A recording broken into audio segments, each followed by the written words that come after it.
जय हिंद। सबसे पहले एक वार्निंग भैया, पाकिस्तान के लोग इस वीडियो को न देखें तो ही अच्छा है, क्योंकि इस वीडियो में हम बताएंगे कि कैसे हमारे भारत के वीर सिपाहियों ने 2 सैनिकों ने मिलकर पाकिस्तान के 93,000 फौजियों को घुटने टेका दिया था और दुनिया का सबसे बड़ा हार हुआ था और भारत के 2 सैनिक मारे गए थे लोंगेवाला में। हम इस वीडियो में बताएंगे कैसे PNS गाजी को डुबा दिया गया। ये भी बताएंगे कि चाइना पाकिस्तान का इतना बड़ा दोस्त बनता है, लेकिन 1971 में क्यों नहीं बचा पाया, ना चाइना बचा पाया और ना ही अमेरिका बचा पाया। इस वीडियो में हम A to Z बातें करेंगे। अगर आप इस वीडियो को कंप्लीट देख लेते हैं तो कोई भी पाकिस्तानी की हैसियत नहीं होगी कि आपसे आंखें मिला सके, इसलिए इस वीडियो को देखते रहिएगा। यदि आप राष्ट्रवादी, अगर आप भारतीय हैं तो ही इस वीडियो को देखें। पाकिस्तानी और बाहर के चाइनीज वगैरह लोग इस वीडियो को न देखें, ये उनके लिए एक तरह का वार्निंग है, क्योंकि इसमें हम भारतीय सेना के हर उस वीर गाथा को बताएंगे जो एक हर भारतीय सुनना चाहता है। A to Z उस बातों को बताएंगे। पाकिस्तानी इस वीडियो को क्यों ना देखें तो भैया आप देख लीजिए यहाँ क्यों ना देखें, क्योंकि हम आज चर्चा करने वाले हैं इसकी, और इसका नक्शा किससे मैच करता है आप देख रहे हैं। If you don't believe then go on Google. भाई किससे मैच करता है तो आप तो समझ में आ गया, भाई बुरा नहीं मानिएगा आप लोग। हम ये क्यों कह रहे हैं, क्योंकि हमने एक वीडियो बनाया था कैलाश मानसरोवर के ऊपर लेपुलेख विवाद जो चाइना के साथ हो रहा है। इस वीडियो को फेसबुक पर 55 लाख से ज़्यादा लोगों ने देखा। अलग अलग लोगों ने अपने फेसबुक हैंडल से इसको शेयर किया और नेपाल के लोगों को पता चला कि हाँ भैया, इंडिया नेपाल का रियल पोजीशन क्या है। तो हम आपसे भी यही चाहेंगे कि जिस तरह से आप लोगों ने इस वीडियो को वायरल किया था, 5 मिलियन से ज़्यादा फेसबुक पर फैला दिया था इस चीज़ को, उसी तरह आप लोग पाकिस्तान का जो वीडियो बनाने जा रहे हैं, इस वीडियो को भी पूरे तरह इतना वायरल करिए कि पूरे पाकिस्तान के लोगों को पता चले कि भैया उनकी औकात क्या चीज़ है।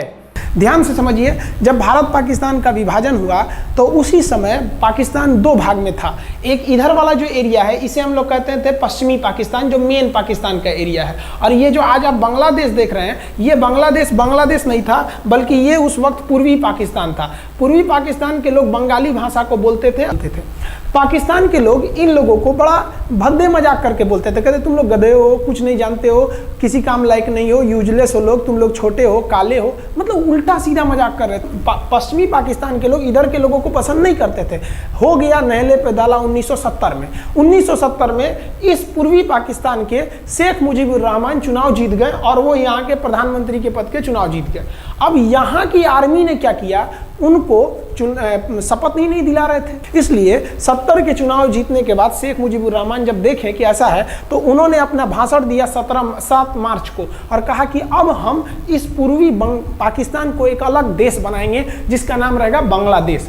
इस भाषण के वजह से आर्मी ने, पाकिस्तान की आर्मी ने 25 मार्च 1971 को गिरफ्तार करके अब पश्चिमी पाकिस्तान में अरेस्ट करके बंदी बनाकर रख दिया और यहाँ पर जुल्म करना चालू कर दिया। कहाँ पर भाई, तो पूर्वी बंगाल में, पूर्वी पाकिस्तान में, पूर्वी बंगाल में नहीं, पूर्वी पाकिस्तान में इन्होंने जुल्म करना चालू कर दिया। शेख मुजीबुर रहमान के गिरफ्तारी के विरोध में यहाँ मुक्ति वाहिनी नाम कर एक विद्रोही गुट तैयार हो गया था, लेकिन पाकिस्तान के, पश्चिमी पाकिस्तान के लोगों ने इस पूर्वी पाकिस्तान पे इतना भयानक जुल्म किया कि इस पूर्वी पाकिस्तान में इस पश्चिमी पाकिस्तान के लोगों ने यहाँ पर 30 लाख लोगों को कटवा दिया। 30 लाख लोगों को कटवा दिया। 4 लाख महिलाओं का बलात्कार कर दिया।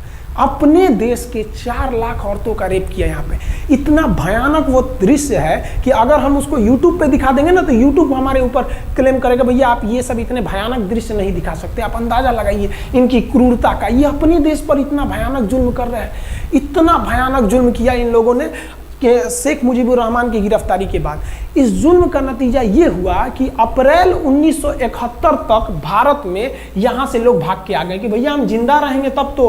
और यहाँ 10 लाख लोग भारत में आ गए शरण लेने कि भैया हमको बचाइए। तो इंदिरा गांधी जानती थी कि जब तक यहाँ शांति नहीं होगा तब तक ये लोग वापस नहीं जा सकते थे, और शांति का एक ही था कि यहाँ पे घुस के इनको मारा जाए ताकि ये पश्चिमी पाकिस्तान वाले लोग यहाँ पर सुधर सके। तो इंदिरा गांधी ने इसके लिए बात की जनरल फील्ड मार्शल मानेकशॉ से। उन्होंने सेना प्रमुख मानेकशॉ से कहा, सैम मानेकशॉ से, कि आप अभी युद्ध कीजिए, हम आदेश देते हैं, आप अभी युद्ध कीजिए बांग्लादेश पे, हम अपने पड़ोसियों को इस तरह मरते नहीं छोड़ेंगे, आप इस पे हमला कीजिए। उस समय ये पूर्वी पाकिस्तान था। मानेकशॉ ने कहा कि ना, हम हमला नहीं करेंगे। कही अरे क्यों? कहा कि आप महीना देख रही हैं, अप्रैल का महीना है। अप्रैल के महीने का मतलब बरसात का दिन सर पे है और बरसात के समय पूरब का हाल क्या होता है, एकदम भयानक बाढ़ आ जाती है। और उन्होंने एग्जाम्पल भी दिया कि सिकंदर की फौज भी हाथी लेके आई थी और कीचड़ में फंस गई थी कि अगर यहाँ हम लड़ जाते हैं तो यहाँ बरसात रहेगा, हम यहाँ उलझ जाएंगे, ये एरिया सूखा रहेगा, चाइना का ऊपर से एरिया सूखा रहेगा, ये हमला कर देंगे, हमको 3 ओर से लड़ाई लड़ना पड़ेगा। मानेकशॉ ने इंदिरा गांधी से कहा कि आप 2-3 काम कर लीजिए।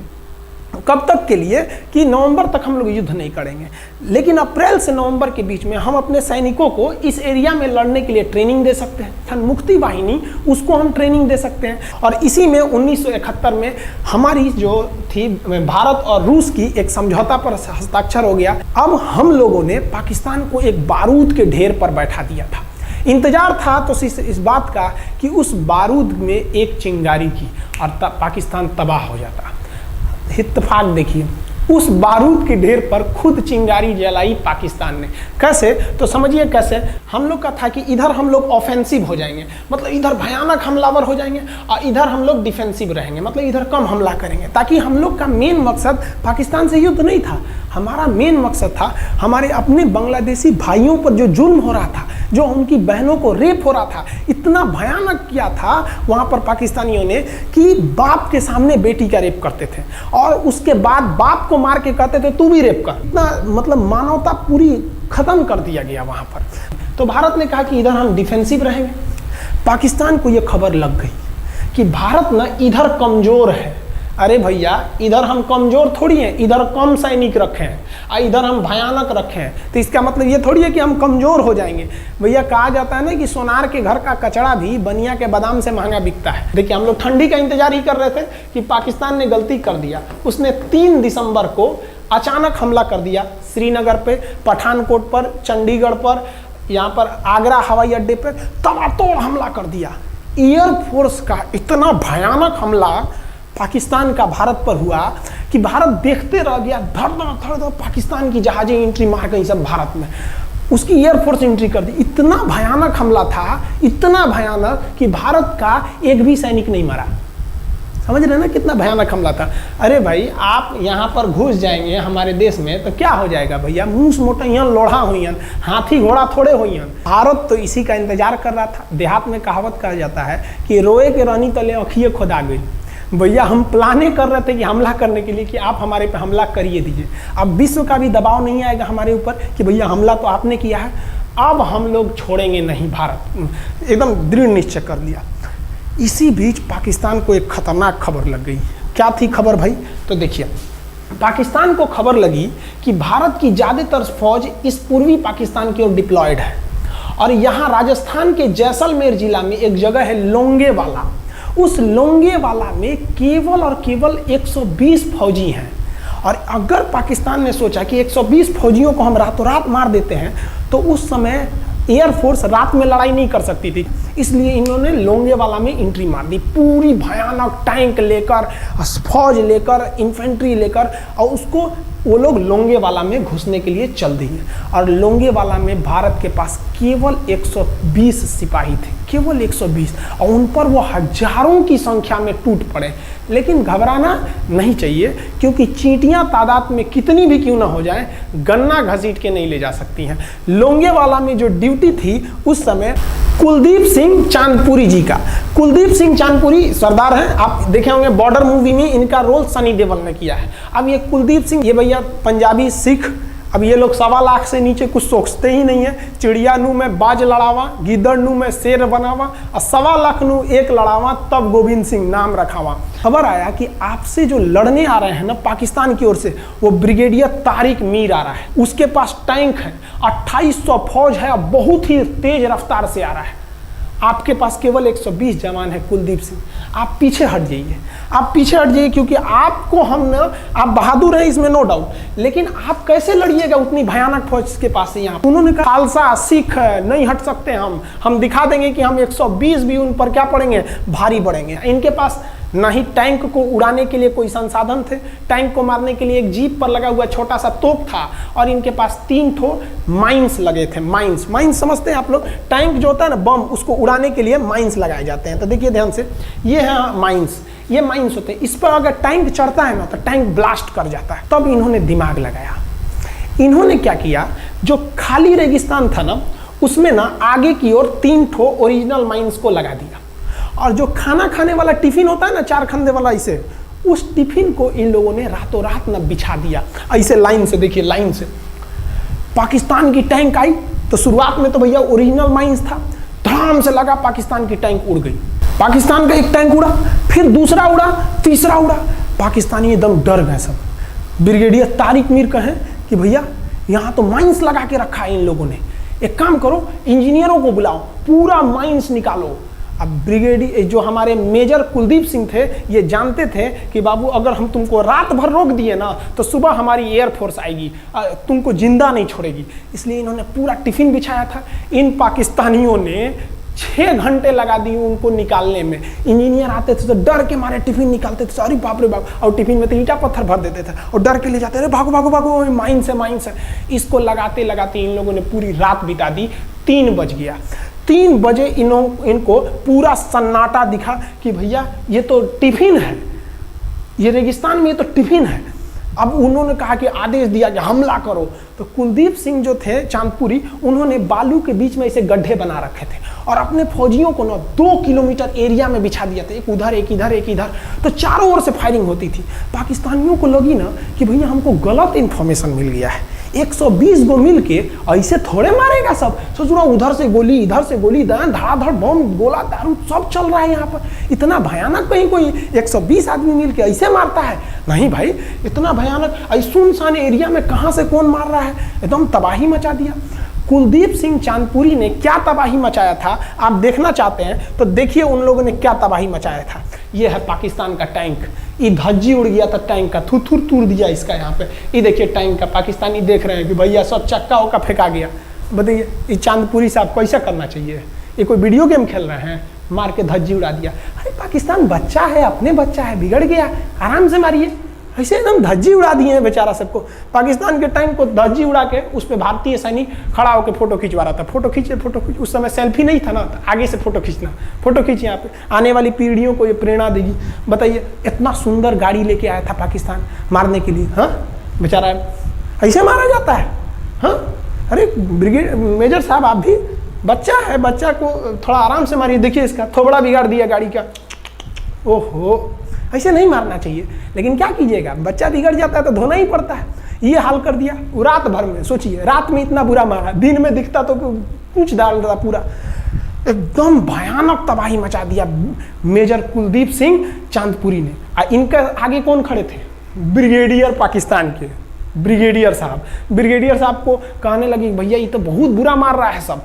तब तक हो गया सुबह, और सुबह के वक्त हमारे जो हंटर जहाज थे, उस समय जो जहाजें थी वो हंटर जहाज थी। ये हंटर जहाजें रात में नहीं उड़ सकती थी लेकिन दिन में उड़ सकती थी। रात भर तक कुलदीप सिंह चांदपुरी ने ऐसा कूचा पाकिस्तानियों को, इतना कूच दिया कि भोर हुआ तो बाकी का कसर पूरा कर दिया हमारे हंटर विमानों ने। ये हंटर विमान जब आए सब तो इतना भयानक तबाही मचाए सब पाकिस्तान के जहाज़ों का कि आप हुलिया देखेंगे ना, पाकिस्तान के टैंक का ऐसे पड़ गया, ये सब टैंक पूरा तबाह हो गया, सब पूरी तरह ध्वस्त हो गया इतनी भयानक युद्ध में। 3 तारीख को पाकिस्तान ने हमले की शुरुआत की और ये 4 तारीख का शकल देखिए पाकिस्तान का। इतना भयानक धज्जी उड़ा दिया पाकिस्तान का जिसका कोई हद नहीं। पाकिस्तानियों को दुम दबा के भागना पड़ा। ब्रिगेडियर साहब भागे, कहें कि भाग भैया न तो ये सब जान ले लेगा सब। हम लोगों ने पाकिस्तान के टैंकों को अपने यहाँ रख लिए हैं म्यूजियम में। आज भी जाके देखिएगा ना तो इन टैंकों को डर के मारे पाकिस्तानी छोड़ के भाग गए कि भागो भाई यहाँ पर। ये 120 जवानों का जलवा था। और पाकिस्तानी कहते हैं कि हिंदुस्तान के लोग क्या लड़ेंगे? अरे भैया हम चीन पे वीडियो बनाए थे, आप पे नहीं बनाए थे, जो आप लोग हम लोग को बोल रहे थे कि पाकिस्तान हिंदुस्तानियों की औकात नहीं। देखिए अभी हम आपको औकात दिखाते हैं आपकी। ये आपका टैंक है, आके ले जाइए, हिम्मत है तो लेके जाके ये दिखाइए यहाँ पर। हाल तो ये हो गया था ना कि हम लोगों ने जो पाकिस्तानियों की जान ली थी ना, डर के मारे वो लाश उठाने नहीं आए थे, लाश को गिद्ध खा गए थे सब। हम लोग बोल रहे थे कि भैया हम गोली नहीं चलाएंगे, लाश लेके चल जाओ। हम नहीं जाएंगे, तुम लोग रेगिस्तान को कब्रिस्तान बना दिए हो। रेगिस्तान को कब्रिस्तान हम लोग हमला करने आए थे, शुरुआत तो तुमने किया था यहाँ पे। तो ये गिद्ध खाए थे सब, सफाई उफाई का काम ये किए थे सब। अब पाकिस्तान हम लोग को धमकी देता है, आज भी वो नहीं सुधरे हैं। आज भी हमने जो चाइना पे वीडियो बनाया था उस पर वो हमको धमकी देता है कि भारत की आर्मी कुछ नहीं कर सकती। अरे भैया आप सोचिएगा भी मत, अभी के समय में तो मत सोचिएगा। जानते हैं क्यों? देख लीजिए इधर अभी कौन बैठा है भारत में, समझ में आ रहा है? आप लोग तो पहले पाकिस्तान वाले लोग इस बात पर रिसर्च कीजिए कि इनमें ज़्यादा खतरनाक कौन है आपके लिए। हमको तो यही ज़्यादा खतरनाक लगते हैं भाई, समझ में आया आप लोग को? तो अभी देखिए ध्यान से, यहाँ पर पाकिस्तान ने जो हार हुई थी लोंगेवाला में, ये हार में पाकिस्तान की तो कमर टूटी और पाकिस्तान का पूरा मनोबल टूट गया कि ससुरा 120 गो मिल के ऐसे कैसे धो दिया सब। बताइए इतना भयानक धो जाता है। तो ये शुरुआत तो इन्होंने किया 3 तारीख को, 4 तारीख को हमने धो दिया। अब बचा नेवी कही कि भैया आर्मी को मौका दिए, एयरफोर्स को मौका दिए, रात में आर्मी धोई, सुबह में एयरफोर्स धोई, हम नहीं धोएंगे क्या? हम भी धोएंगे। नेवी कब पहुंची? 5 दिसंबर 1971 को कराची पहुंच गई और कराची में जब पहुंची ना तो कराची को तबाह कर दिया। इतना भयानक बम्बार्डमेंट किया कराची पर कि कई दिन तक कराची बंदरगाह पर आग लगा था और कराची बंदरगाह को तो उन्होंने ऐसा धज्जी उड़ाया जिसे लग रहा था सिंधु सभ्यता बना दिया उनको। तो पाकिस्तान की, पश्चिमी पाकिस्तान का कमर टूट गया। पाकिस्तान वालों ने कहा कि ससुरा सब बोल रहा था सर कि हम इधर डिफेंसिव है, यानी ज़्यादा हमला नहीं करेंगे, ज़्यादा हमला इधर करेंगे। ससुरा इधर कैसे मार रहा होगा सब, अभी इधर भी बताते हैं कैसे मारा सब। ये कराची पहुंच गया, आप देखेंगे क्या हाल किया था सब कराची पे। कराची में जब मारा गया था ना इन पाकिस्तानियों को, तो ये पाकिस्तानी भाग गए थे सब ग्वादर में। ये ग्वादर भाग गए, अभी इनसे ग्वादर भी जाने वाला है, पूरा राज्य चला जाएगा इनसे, बलूचिस्तान। छुप के गए थे लोग ग्वादर बंदरगाह पे। अगर हम झूठ बोल रहे हो तो आप खुद पता कीजिएगा अपने यहाँ के इतिहास में भाई, हिंदुस्तान। ये ग्वादर बंदरगाह पे छुप गए थे सब। आप देखिए कराची का क्या हाल हुआ था उस समय, हमारे एयर नेवी ने क्या हाल किया था। पाकिस्तान का जितना जहाज बस मिल जाए कि भैया ये जहाज किसका है, तो भैया जब पता चले कि भैया ये जहाज पाकिस्तान का है, ये हाल हो जा रहा था जहाज का। यहाँ देख लीजिए इनका पूरा ध्वस्त का। भैया ऐसे मारा जाता है? हाँ, अरे भाई बच्चा को बच्चा की तरह मारना चाहिए। इंडिया की नेवी ने भी हद कर दिया। बताइए इस तरह मारा जाता है? हाँ, यहाँ देख लीजिए पूरा का पूरा धज्जी उड़ा दिया इन लोगों को। अरे भाई बच्चा है, बिगड़ गया है तो थोड़ा सा आराम से ना मारिएगा, कि देख रहे हैं इस तरह से मारा पूरा पाकिस्तान के। कराची बंदरगाह उड़ गया। तो पाकिस्तान का तो इधर से तो पूरा का पूरा धज्जी उड़ा दिया। अभी शुरुआत हुई युद्ध के, केवल 2 दिन हुए हैं। आप दिल थाम के रखिए, अभी युद्ध लंबा चलने वाला है। 3 दिसंबर को स्टार्ट किए, 4 दिसंबर को हम लोग लोंगेवाला धो दिए, अब 5 दिसंबर को कराची। अब पाकिस्तान ने ना भारतीयों को तबाह करने के लिए, भारत का सबसे खतरनाक जहाज था INS विक्रांत। INS विक्रांत को बर्बाद करने के लिए ना इसने यहाँ से भेज दिया INS PNS गाजी को। गाजी एक पनडुब्बी थी, उसको आदेश दिया गया कि जाके मार के आओ। किसको? विक्रांत को। क्योंकि अगर विक्रांत जहाज डूब जाता तो वाकई उस समय हमको युद्ध जीतने में बहुत दिक्कत आ जाती। तो ये गाजी कैसे डूबा, इसको हम लोग एगो खराब जहाज से मार दिए। तो अब इधर समझते हैं कि जब उधर इतना भयानक धोए तो इधर कितना बुरा धोए होंगे, इसको बारे में हम लोग समझते हैं। भारतीय सेना अब पूरब की ओर क्या क्या काम की, इसको ध्यान से समझिए। ये मुक्ति वाहिनी जो थी बांग्लादेश की, वो अंदर ही पाकिस्तानी फौजियों को मार रही थी गली कुची में दौड़ा दौड़ा के, क्योंकि इन पाकिस्तानी फौजियों ने वहां पर रेप किया, मर्डर किया। और इनका साथ दे रही थी इधर से हमारी इंडियन आर्मी और ऊपर से हमारा एयरफोर्स। ये तबाह कर दिए थे, इनको भागने के लिए भी जगह नहीं था। और इसी में इनका सबसे बड़ा सरदर्द बन गया था इंडियन नेवी, क्योंकि इनको जो मदद थी, देखिए ये पूर्वी पाकिस्तान है, इनको मदद जब भी मिलेगी तो इधर से ही मिलेगा। अब बताइए यहाँ से तो कोई जाएगा नहीं, बेवकूफ़ भी नहीं होगा जो इधर से मदद करने जाएगा। रास्ते में ही एयरफोर्स मार के गिरा देती थी, ट्रक वगैरह जाएगा नहीं। तो नेवी से ये इन लोग मदद देते थे। भैया यहाँ पे जो इनके फौजी लड़ रहे थे उनको खाना पीना भी खत्म हो गया था। अब इनको बर्बाद कर दिया भारत। INS विक्रांत, INS विक्रांत उस समय का बहुत बड़ा जहाज था इस साउथ एशिया के देशों का। और यहाँ से उस इतना बड़ा जहाज था कि उसके ऊपर से लड़ाकू जहाजें उड़ती थी।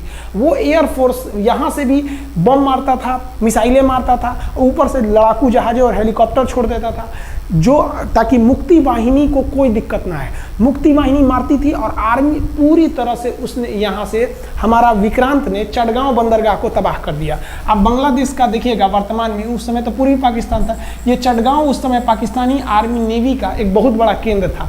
इधर हम लोग ने उड़ा दिया कराची, इधर उड़ा दिया हम लोग ने चटगांव। अब मुक्ति वाहिनी को कोई खास दिक्कत नहीं आ रहा था। अब पाकिस्तान ने कहा कि हर हाल में इस विक्रांत को बर्बाद करो। देखिए ये विक्रांत है, विक्रांत जहाज जो था इस पे से इसके ऊपर देखिए आपको लड़ाकू जहाजें दिखेगी। पीएनएस गाजी को क्या आदेश दिया गया था भाई कि तुमको जाना है और इस विक्रांत को बंगाल की खाड़ी में जाने के बाद इसी में डुबा देना है। अब पाकिस्तान वालों का इतना दिन तो अच्छा था नहीं, भारतीय खुफिया एजेंसी को पता चल गया कि पाकिस्तान की पनडुब्बी वो समुद्र के अंदर अंदर चलती है, उसको साइलेंट किलर कहा जाता है। पाकिस्तान की पनडुब्बी चल दी है पश्चिमी पाकिस्तान से बंगाल की खाड़ी की ओर, ये अरब सागर से बंगाल की खाड़ी की ओर चल दिया। अब विक्रांत को बचाना हर हाल में जरूरी था, इसलिए हम लोग विक्रांत को छुपा दिए, मतलब थोड़ा सेफ्टी दे के रखने लगे। और इस पीएनएस गाजी जो था, अब पीएनएस गाजी को देखेंगे, पीएनएस का मतलब था पाकिस्तानी नेवल शिप, पीएनएस गाजी, ये मारने आ गया किसको? विक्रांत को। इस पीएनएस गाजी को अगर कोई मार के डुबा सकता था तो वो था आईएनएस राजपूत। लेकिन ये जो आईएनएस राजपूत आप इमेज में देख रहे हैं, ये उस समय समस्या क्या था इस आईएनएस राजपूत के साथ, क्योंकि इसके इंजन में कुछ खराबी आ गई थी और ये बिगड़ गया था, और बिगड़ के इसको विशाखापट्टनम पे बनाया जा रहा था, रिपेयर किया जा रहा था, इंजन ही गड़बड़ हो गया था। तो भारतीयों का यहीं पे दिमाग काम आया। भारतीयों ने सोचा क्यों ना हम पीएनएस गाजी को खुद बुला के लाएं, कहाँ पर? विशाखापट्टनम पे। तो लोगों ने कहा कि भैया ये आएगा विशाखापट्टनम में, कि आओ आईएनएस राजपूत हमको मार दो। तो कहा कि नहीं, देखिए कैसे आएगा। भारतीयों को पता था कि हिंदुस्तान में पाकिस्तानियों के कुछ न कुछ जासूस होंगे और वो पाकिस्तान को पल पल की खबर दे रहे होंगे। भारतीयों ने क्या किया, आईएनएस विक्रांत के जितने भी अधिकारी थे उनसे कहा कि आप लोग अपने अपने घर फ़ोन कीजिए कि हम विशाखापट्टनम आ रहे हैं, तुम लोग हमको छुट्टी मिला है, विशाखापट्टनम में 10 दिन रुकेंगे, हमारे लिए तुम लोग खाना पीना अच्छा से बनाओ। लड़कों से उन लोगों को खबर खिला दिया। विशाखापट्टनम में जितने मछुआरे थे उनको कहा गया कि आप लोग हट जाइए, बहुत बड़ा जहाज आने वाला है, बहुत बड़ा जहाज विक्रांत आ रहा है, यहाँ पे आप लोग खाली कर दीजिए, आईएनएस विक्रांत आ रहा है। यहाँ पर क्या किया गया, ऑर्डर दिया गया, बहुत सारे फल सब्जी अंडा ब्रेड, कि भैया ये इतने बड़े जहाज के लिए जा रहा है, 6 महीने का खाना चाहिए। ये खबर आग की तरह फैल गई पाकिस्तानियों को। अब पाकिस्तान में खबर लग गई कि भैया आईएनएस विक्रांत यहाँ नहीं है, आईएनएस विक्रांत विशाखापट्टनम पे है। अरे बकलोलवा, विशाखापट्टनम पर पीएनएस गाजी की मौत यमराज इंतजार कर रहा था, आईएनएस राजपूत। ये गधा जो था पीएनएस गाजी, ये मुड़ गया किधर की ओर? विशाखापट्टनम की ओर। और विशाखापट्टनम पर चुपचाप शांति से खड़ा हुआ जहाज आईएनएस राजपूत इंतजार कर रहा था, तो पानी के अंदर अंदर आओ, ये अभी बाहर निकला हुआ है, पानी के अंदर रहती है। और आईएनएस राजपूत देखा कि ये आ रहे हैं, वो आईएनएस राजपूत को मारता कि इससे पहले ही आईएनएस राजपूत मार के तबाह कर दिया पीएनएस गाजी को। पीएनएस गाजी पर को डूबने के बाद पाकिस्तान को बहुत बड़ा सदमा लग गया। पाकिस्तान को यह एहसास हो गया कि अब हम कभी नहीं जीत सकते हैं, क्योंकि ये पीएनएस गाजी अमेरिका से खरीदा हुआ एक बहुत ही शक्तिशाली पनडुब्बी थी जिसे कोई डुबा नहीं सकता था, और हम लोगों ने उसको इस जहाज से डुबाया जो जहाज खराब हो चुका था, जिसका इंजन खराब था। भारतीय सेना का मोराल पूरे 7वें आसमान पर था और पाकिस्तानी दिन पर दिन बर्बाद हो रहे थे। अब पाकिस्तानियों को लगा अब क्या करेंगे, तो पाकिस्तानियों ने अमेरिका में फ़ोन किया, भैया आप कुछ कीजिए। तो अमेरिका ने ना यूएनओ में मुद्दा उठा दिया, यूनाइटेड नेशन ऑर्गेनाइजेशन, इसकी जो सिक्योरिटी काउंसिल है, सुरक्षा परिषद, इसमें कह दिया पूर्वी पाकिस्तान पर जुल्म कर रहा है, मार रहा है। तो रसिया उस समय हमारा साथ दिया, कहा कि तू देर जानता है जुल्म कर रहा है, भारत जो कर रहा है सही कर रहा है, हम इस प्रस्ताव के खिलाफ में वीटो करते हैं। वीटो अगर कोई देश, 5 देश को वीटो है, इस पर अलग चर्चा करेंगे, अगर किसी ने वीटो कर दिया तो प्रस्ताव रद्द हो जाता है। तो पाकिस्तान की एक और उम्मीद यहाँ पर अपना दम तोड़ दी। अब पाकिस्तान कहा अमेरिका से कि भैया आप ही हमको बचा लीजिए। तो अमेरिका ना पाकिस्तान की ओर से भारत पर हमला करने के लिए अपना सबसे खतरनाक जहाज भेज दिया, 7वां बेड़ा। देखेंगे 7वां बेड़ा को, अगर इतना भयानक था 7वां बेड़ा, ये अमेरिका का साथ अकेले चलता ही नहीं था, इतनी पूरी फौज के साथ, नेवी के साथ चलता था। ये किस लिए आया था? विक्रांत को डुबाने के लिए, और इसका साइज विक्रांत से डबल था, इसके आगे विक्रांत नहीं टिक पाता। अब इंदिरा गांधी भी टेंशन में रह गई। ले, तब उस समय इंदिरा गांधी को याद आया कि भैया हमारा एक और तो हम समझौता करके आए हैं, अगर अमेरिका पाकिस्तान का साथ दे सकता है तो रूस से हम भी तो समझौता करके आए हैं। तो भारत ने रूस को कहा कि भैया अमेरिका इतना भयानक 7वां बेड़ा भेज दिया, आप हमारी मदद कीजिए। तो रूस ने कहा टेंशन क्या लेते हो, देखो हम बोलते हैं। रूस ने परमाणु पनडुब्बी भेज दी और रूस ने अपना 40वां बेड़ा भेज दिया। आप देखेंगे ये रूस का 40वां बेड़ा है। ये अपने भारी भरकम जहाजों के पूरे ग्रुप के साथ चल दिया, कहा कि चल भैया देखते तुमको कौन मारेगा भारत को। और अमेरिका को सीधा कह दिया कि भैया विक्रांत पर अगर आपने हमला किया तो ये हमला हम रूस पर हमला मान लेंगे। यहाँ पर खड़ा था भारत का विक्रांत और उसकी सपोर्ट में खड़ा था रूस का 40वां बेड़ा। और रूस ने यमन से अपनी एयरफोर्स को भी कह दिया था कि भैया तुम भारत की देखभाल करना। तो भारत की सुरक्षा के लिए इतने लोग, और अमेरिका अपना 7वां बेड़ा लेके यहाँ मुंह देख रहा था, और ब्रिटेन ने भी अपने ईगल नाम के बेड़ा को भी भेज दिया था। तो ये 2 लोग हमारे खिलाफ आ गए थे लड़ने के लिए कि अब बताइए, हम लोग बांग्लादेश की भलाई सोच रहे थे और अमेरिका का 7वां बेड़ा और रूस का ब्रिटेन का ईगल हम लोग के खिलाफ था, और हमारा अपना विक्रांत और रूस की एयरफोर्स और उसकी 40वां बेड़ा हमारे साथ थी। ये पूरी तरह से बाउंड्री बना दिया था 40वां बेड़ा। 40वां बेड़ा का कहना था कि भैया हमारे जहाज पर ऑटोमेटिक मिसाइल लगी है, तुम अगर इधर आओगे तो हम मार देंगे तुमको ऐसे ही। रूस ने अपनी सारी पनडुब्बियों को ऊपर उठा दिया समुद्र के ऊपर, ताकि सैटेलाइट से और दूसरी निगरानी से देखा जा सके, और यही हुआ भी। वो लोग रूस के इतने खतरनाक जहाज़ों के ग्रुप को देखकर घबरा गए, इतना घबरा गए कि ब्रिटेन ने कहा था we are too late. Britain का ईगल बेड़ा अमेरिका के 7वां बेड़ा से कह रहा है कि रे उधर मत जो, बहुत देर हो गया है, वो पहले पहुंच गया है रूस, अब मारेगा वहीं तबाह हो जाओगे यहाँ पे। तो 7वां बेड़ा ने धमकी दिया कि हमारे जहाज में परमाणु बम लदे हुए हैं। तो 40वां बेड़ा ने रिप्लाई किया था कि हम भी जब चले थे ना तो परमाणु बम लादे के चले थे, और गिनती जब कर रहे थे तो हम भी गिनती किए थे 250 हमारे पास भी परमाणु बम था, लेकिन इतना ज़्यादा था कि सोचे कि कौन गिनेगा, बाद में गिनेंगे, आ जाओ देखते हैं किसके पास कितना है। तो रूस ने हमसे सच्ची दोस्ती निभाई थी, और इधर शेख मुजीबुर रहमान की जो मुक्ति वाहिनी थी वो अपना काम कर रही थी। अब भारत आर पार की लड़ाई में था। पाकिस्तान हर मोर्चे पर हारते जा रहा था। भारत सरकार ने पाकिस्तान पर मनोवैज्ञानिक दबाव बनाने के लिए निर्मलजीत सिंह अरोड़ा ने एक प्लान बनाया। उन्होंने एयरफोर्स को पूर्वी पाकिस्तान यानी जो अभी बांग्लादेश है तो ढाका के ऊपर एयर ड्रॉप करा दिया, हवाई जहाज से सैनिकों को उतार दिया, और उन सैनिकों के भेष में उसमें सैनिक कम थे और उसमें केवल पुतलों को नीचे उतारा गया था। ये केवल इंडियन आर्मी जान रही थी कि पुतला नीचे उतरा है सर, लेकिन मीडिया ने तो इसको खबर को आग की तरह फैला दिया। और इसमें हम धन्यवाद देना चाहेंगे हाथ जोड़कर BBC न्यूज का। और BBC ने ये छाप दिया कि इंडियन एयरफोर्स ने ढाका पर 5000 एयर ड्रॉप करा दिया फौजियों को। अब ये गली गली खोज खोज के पाकिस्तानी फौजियों को मारेंगे कि तुम क्यों मार रहे हो हमारे बांग्लादेशी भाइयों को। और बांग्लादेश की मुक्ति वाहिनी वैसे ही उनके पीछे पड़ी हुई थी पाकिस्तानियों के।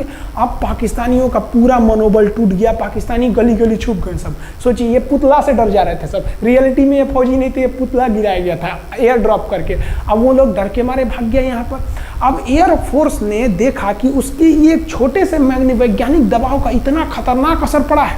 एयरफोर्स ने कहा कि अब एक काम करते हैं, अब आर पार को अब ठोक डालते हैं पाकिस्तान को, अब जो होगा सो देखा जाएगा। एयरफोर्स ने बांग्लादेश के जो गवर्नर थे उनके घर पे हमला कर दिया। अब वो घर में नहीं थे, वो तो बच गए। बचने के बाद डर क्या होता है, देखिए डर किसको कहा जाता है। जो उनके गवर्नर हाउस थे AH मलिक, इन्होंने त्याग पत्र दे दिया, भैया जिंदगी रहेगी तो बहुत नौकरी करेंगे, डर के मारे त्याग पत्र दे दिया। सोचिए गवर्नर, क्योंकि पाकिस्तान का एक राज्य ही तो था पूर्वी पाकिस्तान, जैसे हमारा एक राज्य है उत्तर प्रदेश, बिहार, महाराष्ट्र, वहाँ पे भी एक गवर्नर होते हैं ना, संवैधानिक हिसाब से गवर्नर मालिक होता है उस जगह का। त्याग पत्र दे दिए। सोचिए ये डर था उनके अंदर। निर्मलजीत सिंह अरोड़ा जो लेफ्टिनेंट जनरल थे, जनरल तो हमारे मानिक शाह थे, लेफ्टिनेंट जनरल थे जिन्हें बांग्लादेश जीतने की जिम्मेदारी दी गई थी, मतलब उसे सुरक्षा करने की जिम्मेदारी दी गई थी। वो पाकिस्तान के लेफ्टिनेंट जनरल नियाजी से बात किए और उन्हें कहे कि हम आपको आधा घंटा का टाइम देते हैं और आप इस आधा घंटा में विचार कीजिए आप सरेंडर करते हैं कि नहीं।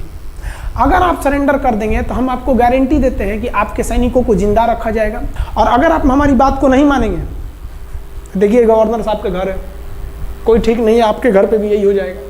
क्योंकि अगर आप हमारे सामने सरेंडर नहीं करिएगा तो याद रखिए हम अपने हमले को 10 गुना और तेज कर देंगे। और हार तो आप चारों ओर से गए हैं। भारत चाहता था कि जल्दी से जल्दी इस युद्ध को खत्म किया जाए, क्योंकि अब ये अंतर्राष्ट्रीय मैटर हो चुका था। अब अमेरिका अपना नाक पे ले लिया था कि भैया हमारा जहाज मार के गिरा दिया। PNS गाजी उसी की पनडुब्बी थी, वो तो पाकिस्तान को दिया।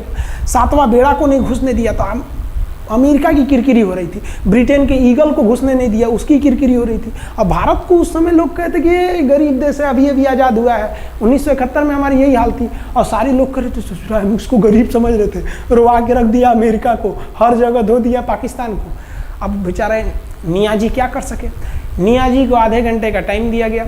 16 दिसंबर 1971, याद रखिएगा दिन, 16 दिसंबर 1971। ये हमारे इतिहास का 13 दिन के युद्ध में हमने पाकिस्तान को धूल चटा दिया था, क्योंकि 3 दिसंबर को पाकिस्तान ने युद्ध स्टार्ट किया था और 16 दिसंबर को हम लोगों ने जनरल नियाजी से आत्मसमर्पण करवा लिया। और आत्मसमर्पण आप देखना चाहेंगे जनरल नियाजी का। जनरल नियाजी इन्होंने हमारे लेफ्टिनेंट जनरल निर्मलजीत सिंह अरोड़ा के सामने आत्मसमर्पण साइन किया और साइन करने के बाद बांग्लादेश के ढाका रेस कोर्स में इन्होंने साइन किया और इनकी आंखों में आंसू था। एक देश के सेनापति के लिए इससे शर्म की बात क्या है, जो गिनीज बुक में नाम रिकॉर्ड करा दिया। गिनीज बुक में कैसे, देखिए पाकिस्तान के लोग हम चाइना के वीडियो बनाए थे, उस पर कमेंट कर रहे थे कि इंडियन आर्मी कुछ नहीं कर सकती। देखो बांग्लादेश तुम्हारी बहादुरी का जीता जागता उदाहरण है। तुम्हारे यहाँ का 93,000 फौज, सोचिए 93,000 सैनिक पूरी दुनिया में आज तक आत्मसमर्पण नहीं किया। ये 93,000 लोगों ने आत्मसमर्पण कर दिया। देख लीजिए, ये अपना बंदूक उतार फेंक दिए, अपने स्टार नोच के उतार दिया कि भैया हम लीजिए आत्मसमर्पण कर रहे हैं, बेल्ट उतार के दे दिया, अब चलिए जहाँ ले जा रहे हैं, जितना लाठी मारना है हमारी, आत्मसमर्पण। ये वही पाकिस्तान है, याद रखिए। आप याद कीजिए, हमारे 120 सैनिकों ने आपको धूल चटा दिया था लोंगेवाला में। केवल 2 सैनिक मरे थे लोंगेवाला में और पूरी की पूरी आपको भगा दिया था 4 दिसंबर को ही। और आप याद कीजिए, बहुत बहादुर बनते हैं ना, 93,000 फौज आपकी हार के गई है यहाँ से। इतना बड़ा हार दुनिया में आज तक कहीं का नहीं हुआ है। 93,000 सैनिक सरेंडर करके गए हैं भारत के सामने से। क्या बात कीजिएगा आप हमारे सामने। तो ये है, गिनीज बुक में नाम है।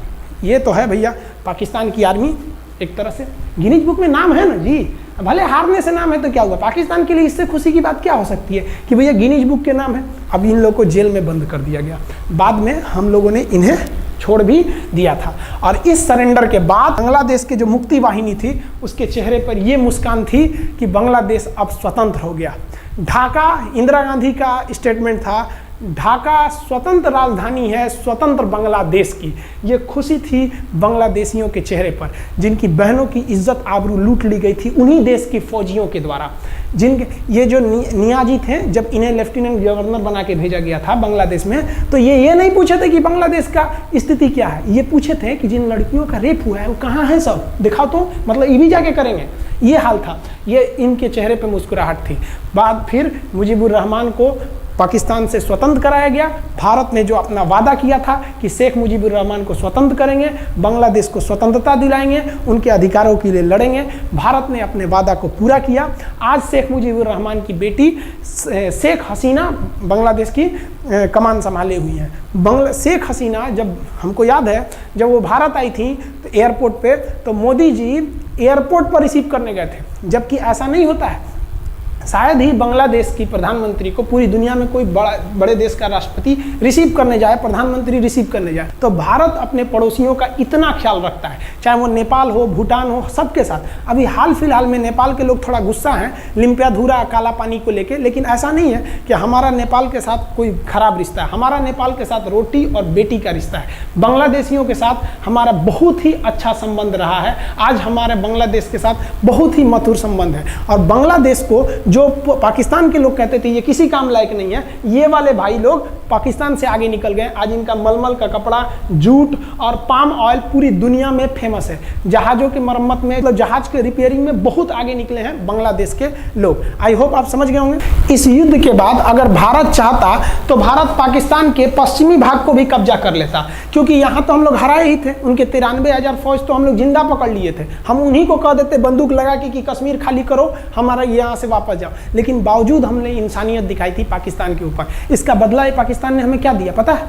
26/11 हम संसद भवन पर अटैक, तो कभी अमृतसर में अटैक, कभी मुंबई में बम ब्लास्ट, कभी 26/11 का हमला, ये सब हुआ। हम चाहते तो उस वक्त भी जीत सकते थे, ये पाकिस्तान वाले आप जो कहते हैं कि हम बहुत बहादुर हैं, भारतीय सेना हमारा क्या कर सकती है, तो भारतीय सेना की रहमो करम पर आप लोग जिंदा थे, वरना 1972 में ये जो सेना थी ना, 71 में, आप लोग को कहीं का नहीं छोड़ती। आप हिंदुस्तान के व्यूवर्स आप लोगों से भी कहते हैं कि एक लाइक तो बनता है इस सैनिकों के लिए, हमारे लिए नहीं, हमारे इस चैनल के लिए कभी नहीं कहेंगे कि खान जी रिसर्च सेंटर चैनल को आप सब्सक्राइब करिए, लाइक करिए, हम ये कभी नहीं कहते हैं। लेकिन हम ये जरूर कहते हैं कि आज एक लाइक बनता है हमारे इन वीर सिपाहियों के लिए जो आज भी सेना के लिए डटे हुए हैं। और ये पाकिस्तान इस पर कमेंट करते हैं। हम आप भारतीयों से कहते हैं, आप हिंदुस्तानी हैं तो इस वीडियो को जितना से ज़्यादा शेयर करना है आप शेयर कीजिए, ताकि आपके बच्चों तक को ये पता चल सके कि हमारे सैनिक कितने बहादुरी हैं, कितने बहादुरी से लड़े थे हमारे सैनिक, कितने बहादुर हैं। और इस वीडियो को आप इतना शेयर कीजिए कि पाकिस्तान तक पहुंचे और वहां का बच्चा इस वीडियो को देखे, ताकि उनके अंदर भारतीय सेना का जो डर है वो बैठे। ये डर जरूरी है उनके अंदर, ये डर उनकी हड्डियों तक जाना चाहिए। आप इस वीडियो को देख रहे हैं तो इसे पाकिस्तान तक पहुंचाइए, पूरी दुनिया में पहुंचाइए कि हमारे वीर सिपाही कितनी बहादुरी से लड़े थे। और हाँ, कोई भी देश के हो, हर देश को अपने सैनिकों के लिए सम्मान करना चाहिए। हम ये कोई मनगढ़ंत कहानी नहीं बताएं, हम अपने सैनिकों की वीर गाथा बताएं जो A to Z अक्षरशः सही चीजें हैं। समझ में आया? आप इस वीडियो को देख रहे हैं तो मेरे साथ बोलिए आप लोग, भारत माता की जय। पाकिस्तान के युद्ध का जो हम सीरीज बना रहे हैं, आज 71 का युद्ध बढ़ाएं, हम आपको कल 1948 का युद्ध बता देंगे, 65 की लड़ाई में वीर अब्दुल हमीद ने जो बहादुरी दिखाई, फिर आपको हम 84 का सियाचिन, 99 का करगिल और 62 की चाइना युद्ध के बारे में भी बता देंगे। याद रखिएगा, चाइनीज और पाकिस्तानी इस वीडियो को डिसलाइक जरूर करेंगे, आप उन पर भारी पड़िएगा। ये वीडियो आप संभाल के रखिएगा, अपनी पीढ़ियों को दिखाइएगा कि हमारी सेना कितनी बहादुर थी। एक सैल्यूट हम अपने वीर जवानों के लिए। जय हिंद। हम बहुत ही सौभाग्यशाली हैं जो ऊपर वाले ने हमें हिंदुस्तानी बनाया। I proud to be Indian. जय हिंद।